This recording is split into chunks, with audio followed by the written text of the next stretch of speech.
Olá e seja bem-vindo ao Auditório S+, o programa que todas as semanas leva até si um congresso realizado em Portugal nas mais diversas áreas. Damos voz aos protagonistas e ouvimos os principais especialistas nacionais e internacionais. Hoje mostramos-lhe o que se passou no 24º Congresso Nacional de Medicina Interna. O maior encontro de internistas decorreu durante 4 dias no Palácio de Congressos do Algarve, com um programa centrado nas principais preocupações e nos desafios que a especialidade atravessa. O modo sugerido foi o de olhar uma medicina interna sem margens, num espaço de partilha de conhecimentos e fortalecimento de relações interpessoais para os cerca de 2.000 participantes presentes. Vamos então ver como decorreu este congresso.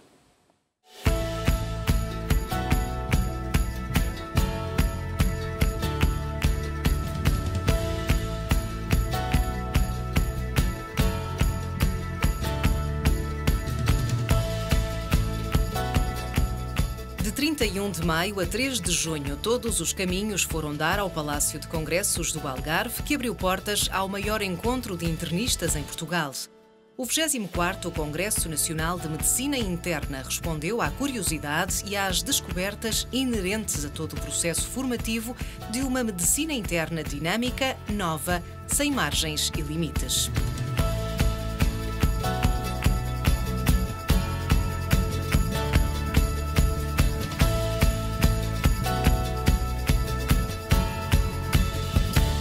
Queremos que aproveitem a ciência, mas queremos, sobretudo, que se divirtam e que sejam muito, muito felizes.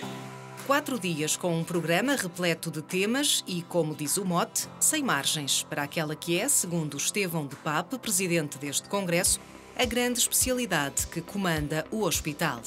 Os doentes em Portugal, ou as pessoas com doença em Portugal, podem estar tranquilas que a medicina interna não deixará as pessoas com doença em dificuldade. A medicina interna é a especialidade rainha dos hospitais e também fora dela.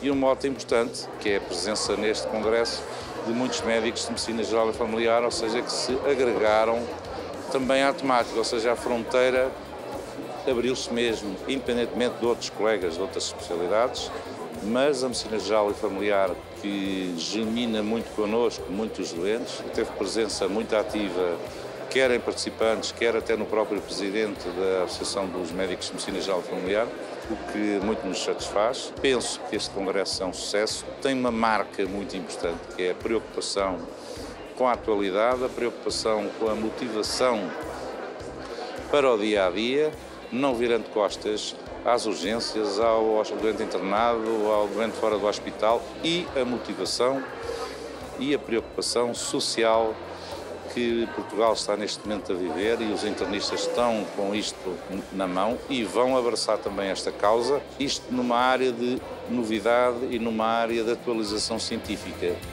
A sessão de abertura contou com várias mensagens de todos aqueles que encaram este encontro como uma peça fundamental para o futuro da comunidade dos doentes. Marcelo Rebelo de Sousa, como Presidente da República, reconheceu a importância deste congresso e do tema escolhido, numa mensagem que fez chegar a todos. Sem margens é um tema ótimo. Ótimo porque significa que não é apenas sem, no sentido quantitativo do termo, é que não há margens para a vossa reflexão.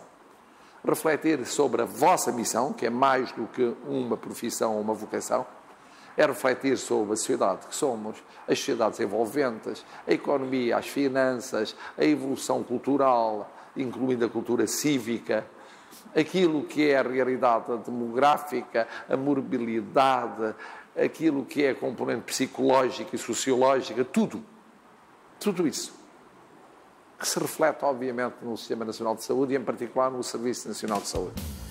A medicina interna teve mais de 1.000 internos em formação específica em 2017, mais de 1.700 internistas só nos hospitais do Serviço Nacional de Saúde e mais de 2.600 inscritos na Ordem dos Médicos. Para Rosa Matos, Secretária de Estado da Saúde, ainda há um longo caminho, mas muito já tem sido feito e o importante é olhar o doente no princípio de tudo. É verdade que nenhum país encontrou uma solução perfeita ou única para os sistemas de saúde. Mas uma coisa é certa, Vivemos numa sociedade em processo de grande transformação. Muito tem sido feito, portanto, o Serviço Nacional de Saúde vai comemorar no próximo ano 40 anos. É um marco da nossa democracia. Mas não está tudo feito. Há bocadinho referi no meu discurso que há todo um caminho a fazer-se. Precisamos saber o que é que queremos deste Serviço Nacional de Saúde, qual vai ser o seu futuro.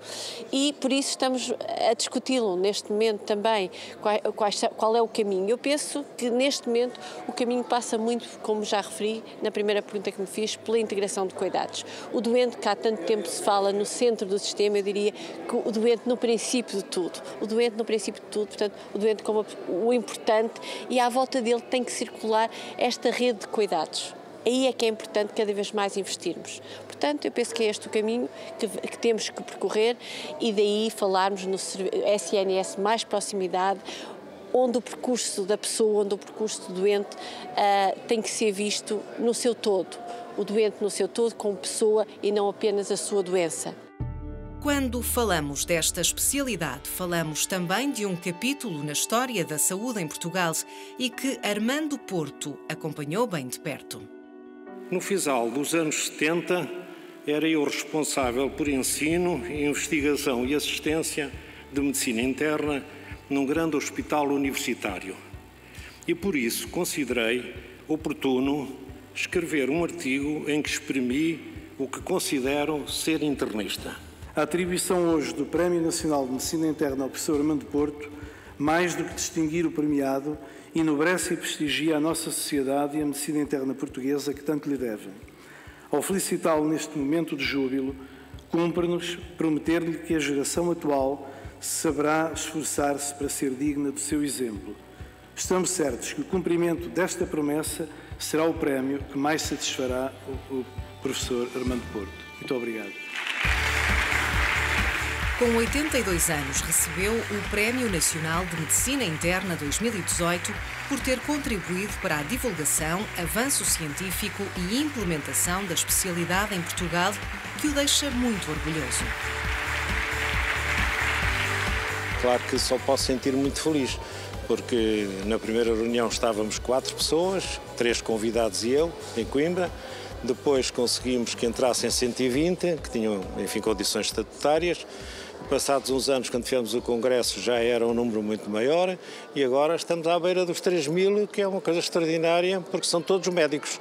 Há, como sabe, há sociedades portuguesas em que, digamos, falam de grandes números, mas são muitas pessoas não médicas associadas à sociedade.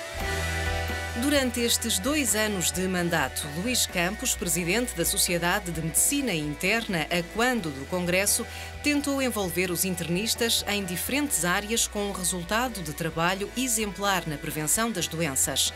E quando falamos de medicina interna, falamos também de uma especialidade em constante crescimento. Penso que a medicina interna vai ser uma especialidade cada vez mais relevante por 3 tipos de fatores. Primeiro, a evolução demográfica. Temos neste momento 2 milhões de idosos, vamos ter 3,5 milhões de idosos em 2050 e vamos ter particularmente um grupo de idosos com multimorbilidade que vão ser um grande peso e são os doentes que nós temos neste momento no serviço. O segundo fator é o crescimento do conhecimento. O conhecimento duplica cada 13 meses e isto gera uma hiperespecialização crescente que é inexorável, só que os doentes andam ao contrário e precisam de gente que os aborde como um todo.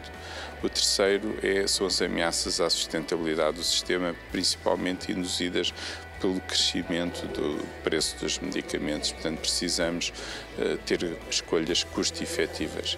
E, portanto, aquilo que se passa hoje em dia é que o modelo hospitalar que nós temos não é mais adequado àquilo que se está a passar, quer na prestação de cuidados, quer nas necessidades dos nossos doentes.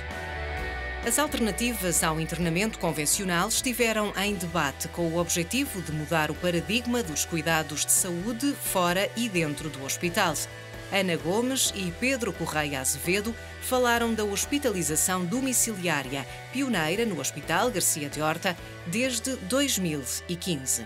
tem a possibilidade de ficar em casa com, à partida, uma recuperação mais rápida e com redução daquilo que são as complicações associadas ao internamento convencional. Eu destaco a diminuição das infecções nosocomiais, dos estados confusionais dos doentes idosos associados ao internamento convencional e, sobretudo, não haver perda de referências. Os doentes acabam de ficar em sua casa, com os seus cuidadores, no seu ambiente habitual, com visita diária de médico e enfermeiro ao domicílio. Defendem que esta é uma escolha positiva para os doentes que, numa das fases mais frágeis, preferem estar na sua casa, tendo sempre o apoio necessário 24 horas por dia dos profissionais de saúde e dos seus cuidadores. Ambos anseiam que este modelo se alargue pelo resto do país. Tem corrido muito bem, realmente quer os doentes, quer os seus cuidadores estão muito satisfeitos, como nós até mostramos na apresentação, estão muito satisfeitos com o internamento em casa, porque no fundo veem o seu problema agudo que motivou o internamento resolvido e conseguem estar no conforto do seu lar e, mais importante, melhor, isso é mais importante para eles, mas para nós que temos a noção, sobretudo, o diminuir as complicações e as infecções hospitalares, naturalmente é o mais importante. Ainda não é o mais frequente termos situações terminais em casa, mas efetivamente quando temos doentes com comorbilidades pesadas de base e com situações clínicas efetivamente de fim de vida e vemos que o evento final vai decorrer no internamento e as famílias estão de acordo, temos tido realmente uma boa receptividade, porque também temos uma disponibilidade de 24 horas por dia para responder a dúvidas e para ajustar terapêutica tudo o que for necessário por estes doentes que se mantêm na sua casa. A insuficiência cardíaca é um dos problemas mais comuns e estima-se que em Portugal afete cerca de 4% da população adulta e para idades superiores a 80 anos, essa prevalência é de cerca de 16%. O debate sobre a gestão do doente com insuficiência cardíaca no papel da medicina interna contou com Pedro Moraes Sarmento, que assegurou a necessidade destes doentes terem uma especial atenção. Uma das principais, se não for a principal causa de internamento nos serviços é a insuficiência cardíaca.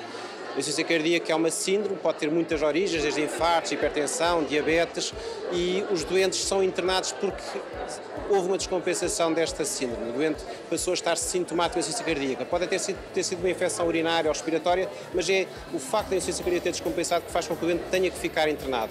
É uma situação de morbilidade e de mortalidade elevadas. Aos 12 meses, nós falamos assim, 40% dos doentes que são internados com insuficiência cardíaca vêm a falecer. Quando nós temos o doente internado, temos que tentar rapidamente, nesse período de internamento, perceber qual é que é a causa da insuficiência cardíaca, qual é que é o motivo da descompensação, se o doente vai precisar de uma cirurgia valvular, se vai precisar de uma cirurgia de vascularização, se o doente está a fazer uma terapêutica adequada. E se nós tivermos essa responsabilidade nas mãos, que o doente está na nossa responsabilidade durante o internamento, nós podemos fazer uma diferença grande e inverter este peso de mau prognóstico que o doente tem. Ricardo Gomes Huelgas retratou a mudança no tratamento da diabetes a que se tem assistido, em muito relacionada com a constante evolução e a criação de novos fármacos que deixam os doentes com uma nova expectativa. A diabetes afeta grande parte da população mundial e como preocupação estão os constantes hábitos e riscos a que se expõem e que se podem traduzir num aumento do número de casos nos próximos anos. En los últimos años hemos asistido a la aparición de nuevos fármacos antidiabéticos que, a igualdad de control glucémico con otras moléculas, consiguen un beneficio añadido de reducción de eventos cardiovasculares, que al final es lo que al paciente diabético le interesa, porque el 70% de los pacientes con diabetes tipo 2 mueren, fallecen de enfermedad cardiovascular. Por tanto, estamos consiguiendo fármacos que no solo mejoran la glucemia, sino que previenen mortalidad cardiovascular. La diabetes realmente está suponiendo un problema sanitario mundial, no solo en Portugal, en toda Europa occidental y en todo el mundo, porque ahora mismo la previsión de que en los próximos 20-30 años la población diabética puede duplicarse y la diabetes puede empezar a aparecer en edades muy tempranas de la vida, porque la tasa de obesidad, sobrepeso y sedentarismo en niños y adolescentes es muy alta. Por tanto, necesitamos tratamientos que vayan a la raíz del problema, a que disminuyan, corrijan los defectos fisiopatológicos que tiene la diabetes tipo 2 y que prevengan las complicaciones y mejoren la calidad de vida de nuestros pacientes con diabetes. Portugal tem olhado cada vez mais para uma saúde sem fronteiras, com constantes desafios e com uma globalização que cria oportunidades para melhorar e prevenir a saúde de todos. Num mundo com diferentes velocidades no desenvolvimento, Alexandra Brantes fez parte deste painel e falou da globalização na saúde e do seu impacto. O que eu tentei transmitir aqui foi que não se pode pensar que tudo o que está associado com a globalização tem um impacto negativo na saúde das pessoas. Há coisas que são negativas, outras coisas que são positivas. Por exemplo, o facto de haver uma globalização da economia e haver investimentos em países muito pobres faz com que um grande número de pessoas, e especialmente de mulheres, que arranjem emprego com um salário regular, coisa que não tinham antes. Isso vai se repercutir na saúde delas e vai se repercutir na saúde dos filhos. Isto é um aspecto positivo, por exemplo, mas temos outros aspectos que são negativos. Por exemplo, realmente quando as grandes empresas investem na venda de tabaco ou de álcool em países em que esses produtos não eram vendidos com não havia marketing desses produtos, essas pessoas desses países vão adquirir esses hábitos de fumar e de beber mais, que vão ser negativos para a sua saúde. O mesmo diz respeito com os alimentos processados, que não existiam nos países em desenvolvimento. Hoje em dia, qualquer países dos mais pobres que forem têm esses hábitos. As várias estratégias de prevenção do HIV fizeram captar a atenção do auditório por serem um fator essencial para a contribuição da saúde pública. A sensibilidade do teste feito na saliva é a mesma que a do sangue. É um bocadinho menos, tem mais falsos negativos, mas do ponto de vista de disseminação, não é? de ser fácil de usar, tem sido muito utilizado e tem dado muito bons resultados. Existem novas inovações de retrovirais e uma grande evolução de tratamento, mas o que se torna uma prioridade é a prevenção para se conseguir reduzir a incidência e a erradicação do HIV como problema de saúde pública até 2030. Nós lá na Amadora temos uma política de, na avaliação pré-operatória, fazemos o teste de HIV como fazemos os testes de hepatites. É uma rotina pré-operatória e as pessoas sabem que nós vamos fazer. Mas também ninguém liga muito àquilo, faz parte da rotina, portanto, não é o pedido da análise não é em si estigmatizante, porque é normalizado e é isso que nós temos que começar a fazer. A prevenção, eu acho que é uma das áreas em que nós temos falhado mais. Nós transmitimos realmente a noção, e é uma noção real, que isto é uma doença crónica e que é fácil de se tratar, porque é verdade, mas não transmitimos a noção de que é preciso diagnosticar todos os que estão infectados e tratar todos os que estão infectados para que não haja novas infecções. E, portanto, não queremos que as pessoas continuem a expor-se a riscos desnecessários, queremos que todos os que estão infectados o saibam para poderem começar tratamento. Para quem nunca fez o teste de HIV, deve fazê-lo pelo menos uma vez na vida e sem reservas. É necessário cativar as pessoas a fazerem-no quando procuram os serviços hospitalares. O teste do HIV é um teste como os outros. Toda a gente, aliás, está escrito que toda a gente deve fazer pelo menos uma vez na sua vida. E há pessoas que nunca vão aos cuidados de saúde e, portanto, temos que os cativar para o teste quando vão, por exemplo, a um serviço de urgência, quando vão, por exemplo, fazer uma cirurgia e vão fazer testes pré-operatórios, quando vão casar e acham que é uma boa altura para fazer o teste para saber se podem realmente ter relações desprotegidas durante a sua vida em comum. Portanto, há múltiplas oportunidades de fazer o teste e não podemos realmente carregá-lo de um significado específico, porque é mais ou menos a mesma coisa que fazer um teste para se ver se tem diabetes ou fazer o colesterol para poder fazer uma dieta. No fundo, é identificar um risco para poder eliminá-lo. E é essa a mensagem que temos que transmitir às pessoas. E numa altura em que se fala da disponibilização do teste em farmácias, Teresa Branco revela ter algumas dúvidas se este será o sítio mais confortável para quem o procura fazer. Portanto, vamos poder fazer teste de HIV nas farmácias, nos laboratórios de ambulatório. Será que isso vai ter algum tipo de implicação? Acham que alguém vai a uma farmácia comprar o teste e esperar que o farmacêutico lhe faça o teste? Eu acho bem que as pessoas tenham direito a fazer o teste. Agora, tem que o fazer na farmácia. Não percebi muito bem esta diretriz. Eu iria à farmácia comprar o teste, ensinavam-me, eu vinha fazer para casa, porque a ideia de fazer o teste, assim, este autoteste, é exatamente ser privado, ser uma coisa que não exponha a pessoa. Portanto, fazer na farmácia, eu não sei se será a melhor forma. Agora, é mais uma oportunidade, portanto, para mim, todas as oportunidades de se fazer testes, eu acho ótimo. E se as questões éticas em fim de vida têm marcado a atualidade nacional, neste congresso não foi exceção. A eutanásia esteve em discussão num dos painéis e, para Guilherme de Oliveira Martins, este é um assunto exigente e que merece a reflexão de todos. O doente tem de ser analisado em específico e mediante o seu caso clínico. Temos que compreender que as situações limite obrigam a um trabalho árduo na relação com os doentes, com quem angustiadamente nos pede ajuda. E essa é que é a grande questão. Eu dei dois exemplos um bocadinho chocantes, que são aqueles pais ou avós idosos que pediram a eutanásia para não ser um peso para os seus familiares. Se procurarmos a verdadeira definição da medicina interna, esta chega de todos os internistas que vivem há anos muito perto desta especialidade. Os internistas não têm, neste momento, nem nunca tiveram, mas sobretudo numa hora atual, no momento atual, não têm margens de atuação e cada vez mais se preocupam com o que se passa à frente, atrás, ao lado, com as pessoas com doença que estão internadas, com as pessoas com doença que não estão internadas e vão a consultas, com as pessoas que procuram dificuldades sociais pós-internamento, com uma preocupação com a própria ciência, com a atualidade científica. Este congresso veio mostrar que nós estamos cá para responder aos desafios. Actualmente medicina interna es una especialidad que vuelve a recuperar un protagonismo. Medicina interna durante años perdió muchas capacidades al promover las especialidades, endocrinología, nefrología, enfermedades infecciosas, pero cada vez más los pacientes tienen muchas enfermedades a la vez, hay comorbilidad, hay multimorbilidad.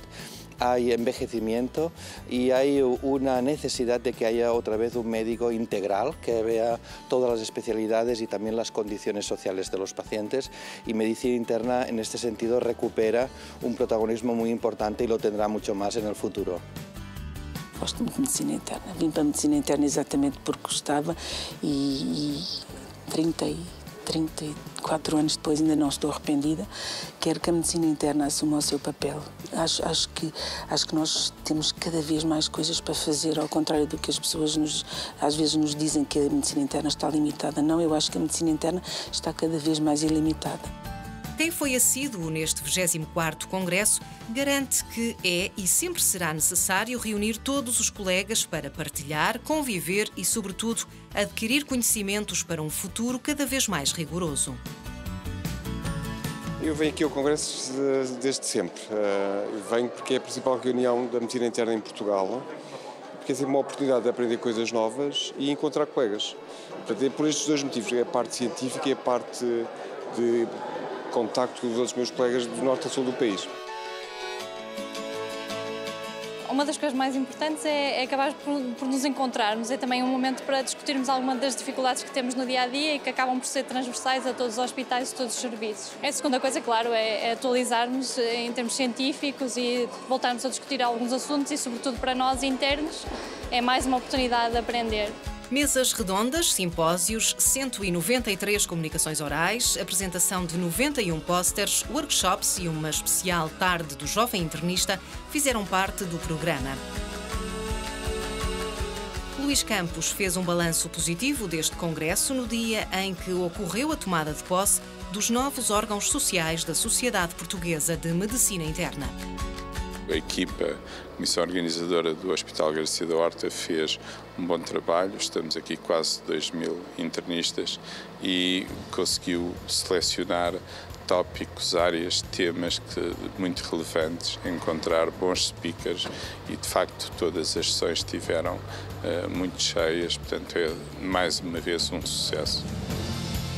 A chegar ao fim desta reunião, Estevão de Pape deixa a mensagem de esperança para todos os jovens internos e para todos os portugueses que se dirigem aos cuidados de saúde à procura de ajuda. esperança, alegria e que apostem na medicina interna, porque a medicina interna é a especialidade de futuro em Portugal, abarcando, não tendo margens, com numéricas ou não, é a especialidade dinâmica e preocupada com a saúde e com a doença das pessoas e dos portugueses. Apagaram-se as luzes deste maior congresso que transmitiu o futuro da especialidade dentro e fora do hospital. Este futuro foi e será construído por todos aqueles que têm no rosto o empenho por um melhor serviço prestado aos seus doentes. Eu sou internista. Eu sou internista. Eu sou internista. Eu sou internista. Eu sou internista. Eu sou internista. Eu sou internista. Eu sou internista. Eu sou internista. Eu sou internista. Eu sou internista. Eu sou internista. Eu sou internista. Eu sou internista. Eu sou internista. Soy internista. Eu sou internista. Eu sou internista. Eu sou internista.